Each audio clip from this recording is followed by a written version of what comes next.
Hey guys, it's chapter 12, The South Expands Slavery and Society between 1800 and 1860. We'll be looking at geography in the upper and the lower South, in particular with an emphasis in the domestic slave trade. We'll look at how that created social structure in the South between the elitists and yeomen. Also, how King Cotton becomes to dominate and becomes a major crop. We'll look at a little bit of the difference between the slave life and free African Americans in antebellum America. We'll then move on to the Texan Revolution, talk about some of the major players and battles, and then how that impacts slavery in the U.S. So let's talk about the geography. First, we have the Upper South and the Lower South. The Upper South, also known as the Old South, included the Chesapeake region of Maryland and Virginia. The Lower South, also known as the Cotton South or the Deep South, goes from Georgia all the way to Texas. The key also tells you the slave states in certain time. So the greens are 8 slave states before 1800. The purple are 7 additional slave states by 1860. So by 1860 there was 15 slave states, and we see the expansion of slavery. A major cause of it was what becomes known as the domestic slave trade. So the domestic slave trade increased slave population here in the Upper South by 25% through natural reproduction per decade by 1810. So the Upper South actually had a surplus of slaves. That was perfect because the Lower South, if you were for slavery, the Lower South had a demand for slaves. And the Lower South was able to get slaves through the domestic slave trade. 40% of the slaves that eventually end up in the Lower South came from the Upper South. Virginia sold about 75,000 slaves to the Deep South in 1810 and 1820. But by 1840 and 1850, the state of Virginia was selling over 85,000 slaves per year to the Deep South. And you see a chart here as well. The Upper South, we see an increase in slavery, again, through natural reproduction. The Lower South has an increase of slave also, but this is done through the domestic slave trade. So basically, slaves were being walked from the Upper South down to the Lower South. And here's an example. This depicts the capital city, which is Washington, D.C. in Virginia. So traders were marched slaves and coffles bound to one another to the Deep South. In this particular case, they're using a ship. Some masters would march their own slaves to get out of debt, to sell their slaves to get out of debt, or to sustain their lavish lives. Slave masters also adopted these republican values, which included slavery, as part of the natural order according to them. So a simple T-chart that helps you understand a little bit the Upper South and the Lower South. So the Upper South, again, consider the Old South or the Chesapeake region, in particular Virginia and Maryland. Their main crop was tobacco and rice in the 1790s to about the 1810s, 1820s, and the increase of slavery was through natural reproduction. The Lower South, also known as the Deep South or the Cotton South, goes from Georgia to Texas, and they included sugar plantations, which become known as killer plantations because of the hard labor, very similar to cotton plantations, which become known as King Cotton. Slaves that were sold from the Upper South to the Lower South, they used the phrase sold south.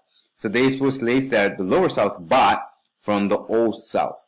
So slaves actually preferred the Upper South, where work was not as difficult as in the Lower South, because the Lower South had these killer plantations. And they also wanted to stay in the Upper South because that way they were able to stay with family members. Even so, 25% of marriages were broken by being sold south, and 33% of all children sold south were under the age of 13. The Upper South master would sell slaves that were considered troublemakers or uncivilized to the Deep South. So as a whole, the South refused to industrialize. They were content with agriculture and slavery. Yet industrial tools such as the steel plow, water and steam power factories, and machine tools would actually have expanded agriculture and possibly expanded slavery. So, as a result, cotton and agriculture remained king in the South. Here's a chart that shows you the increase of slave population in all the South, not just the Lower or Upper South. And because of the difference in regions, we also see a white class structure in the South. So this is all those, the entire population of the South. Notice over 75% of Southern people did not own slaves. About 17% owned between 1 to 9 slaves. About 6.6% owned between 10 and 99 slaves. But only about 1% of the entire Southern population owned over 100 slaves. These were the elites. So slavery created an unequal distribution of wealth and status among Southern whites. The elite, which is 1%, controlled the economy, politics, and education. Also, elitists were against universal suffrage because their votes would now be equal to that of poor whites, uneducated whites, and even thieves. Here is a social pyramid that helps you understand a little bit better. Plantation owners at the very top, the 1%. Small farmers, about 10%. Yeomen or landless property whites were the majority, 75%. We also have free blacks and slaves. So small farmers worked alongside their slaves and were struggling to make ends meet. They moved regularly in search of opportunity, and when small farmers ran out of luck, they sold their farms and slaves and became farmhands for wealthy landowners, creating a very dysfunctional South. The yeomen got no respect from other whites because they work hard, but the yeomen, the landless whites, enjoy the psychological satisfaction of ranking above free blacks and slaves. Nevertheless, most of southern whites lived in poverty and in a life of destitution. Again, the main crop in the South becomes known King Cotton, or the Cotton Kingdom of 1840. So cotton was a demanding crop because of its long growing season. Slaves plowed the land in March, they planted the seed in April, and in the summer months they cleared the grass. The picking season started in August and it lasted for 4 months until December. So by 1850, over 2 million African American slaves labor in the cotton South and produce over 4 million bales of cotton each year, which was the staple crop for a lot of slave masters and their wealth. Here's a chart one more time that shows you the increase of slave population and the increase of cotton, bales of cotton. So you notice in 1790 there was about 700,000 slaves. By 1860, we have about 4 million slaves. And as you see the increase in slaves, you also see the increase in cotton bales production. The cotton belt, which is this map here, everything in purple, that's the cotton belt. That's the masters there argue that slavery actually provided guidance for genetically inferior Africans. Masters consider themselves benevolent and generous, as they claim that they provided food and housing for slaves and care for them in old age. Masters, they claim, care for their family, both white and black, because of the economic incentive. Here's an example of a wealthy or elitist master. He is living lavishly with his wife and their son, and that's a servant, and you see another servant here. A lot of poor whites were unable to live this luxurious life, and again, it created disunity among the South. Now, masters did build churches in their plantations and welcome preachers. Preachers believed that their salvation depended on how many slaves they converted. So while religion was a glimpse of hope for African Americans, African Americans argue that all humans are children of God and as such must be treated equal.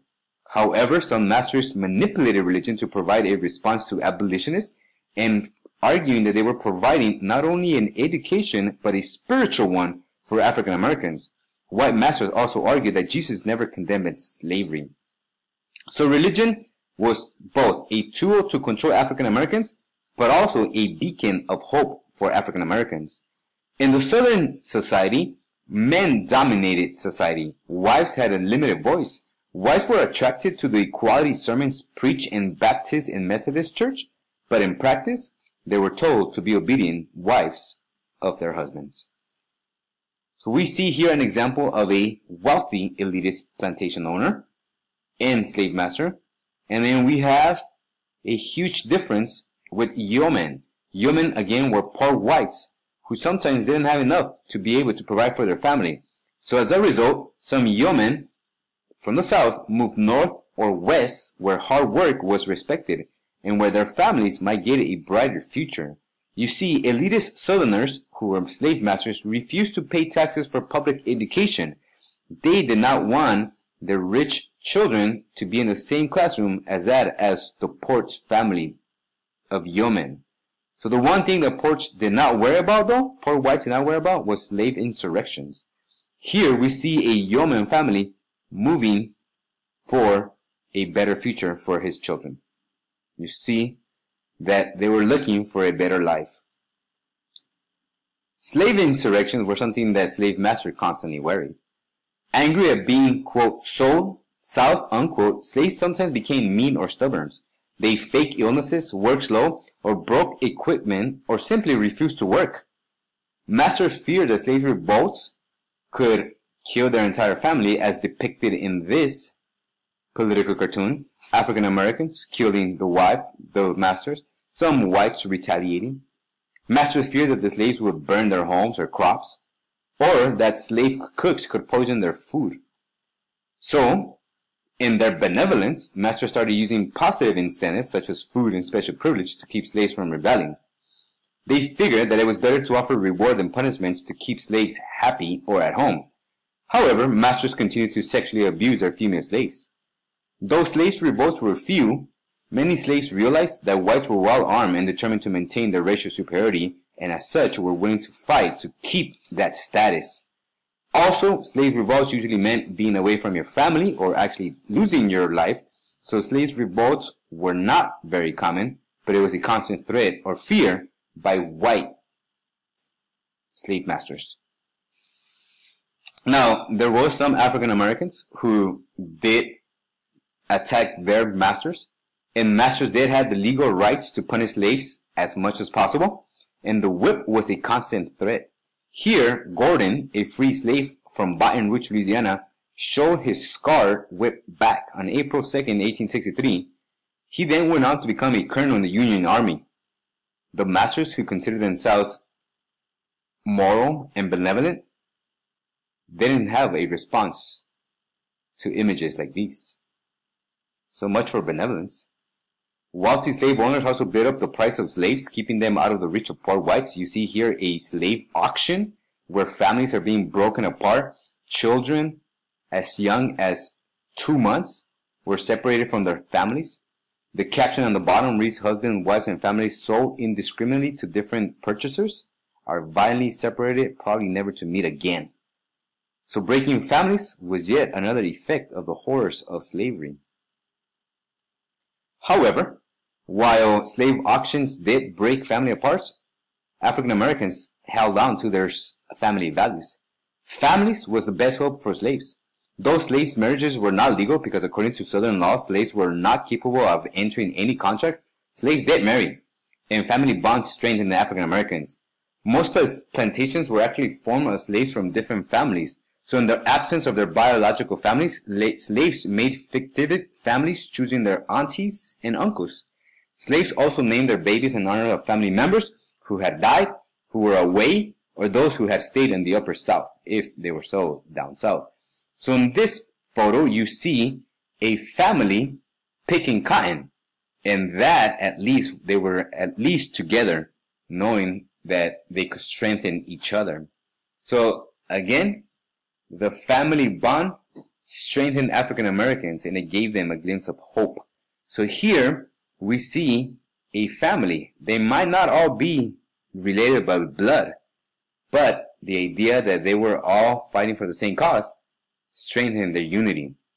This kinship of family was greatest among African Americans than that of most whites, because African Americans eliminated all regional differences and began forming homogeneous culture.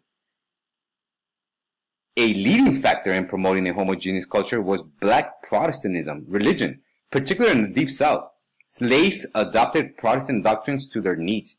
They combined their African culture with Christianity, so African congregations, devised a distinctive and joyous environment where one person would start singing to the Lord and other improvise, but added to communal praises. Black preachers used similar tactics as those used by preachers of the Second Great Awakening by using emotional conversion, ritual baptism, and communal spirituality. So we see here more or less an idea of slave life. Now there was free African Americans. About 250,000 free African Americans lived in the South, and 250,000 African Americans lived in the North. But freedom did not mean equality. A lot of times, free African Americans were discriminated from jobs, education. They were unable to have government jobs as well. And a lot of times, free African Americans in the South were